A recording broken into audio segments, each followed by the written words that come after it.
Hi hello good morning ಶುಭೋದಯ. ಇವತ್ತಿನ ನುಡಿ ಮುತ್ತು ಏನಪ್ಪ ಅಂತಂದರೆ, ಓದಿಲ್ಲ ಕಲಿತಿಲ್ಲ ಆದರೂ ಹಕ್ಕಿಗಳು ನಿಖರವಾದ ಅಳತೆಯಲ್ಲಿ ಸುಂದರ ಸುಭದ್ರ ಗೂಡನ್ನು ಕಟ್ಟುತ್ತೆ.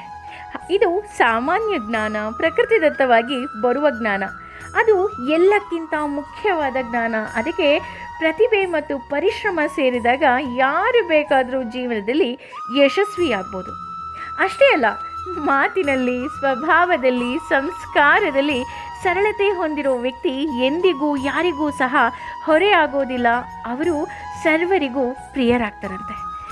ನಾವು ಈ ಮಾತು, ಸ್ವಭಾವ ಹಾಗೂ ಸಂಸ್ಕಾರದಿಂದ ನಮ್ಮ ಹೃದಯವನ್ನು ಎಷ್ಟು ಮೃದುವಾಗಿ ಮಾಡ್ಕೋಬೇಕಪ್ಪ ಅಂತ ಅಂದರೆ, ಬೆಣ್ಣೆಯಷ್ಟು ಮೃದುವಾಗಿ ಮಾಡ್ಕೋಬೇಕು. ಯಾಕೆಂದರೆ ನಮ್ಮ ಹೃದಯ ಬೆಣ್ಣೆಯ ಹಾಗೆ ಮೃದುವಾಗಿದ್ದಾಗ ಆ ಕೃಷ್ಣ ಬಂದು ಈ ಹೃದಯವನ್ನು ಕದ್ಕೊಂಡು ಹೋಗ್ತಾನೆ. ಒಮ್ಮೆ ಯೋಚನೆ ಮಾಡಿ.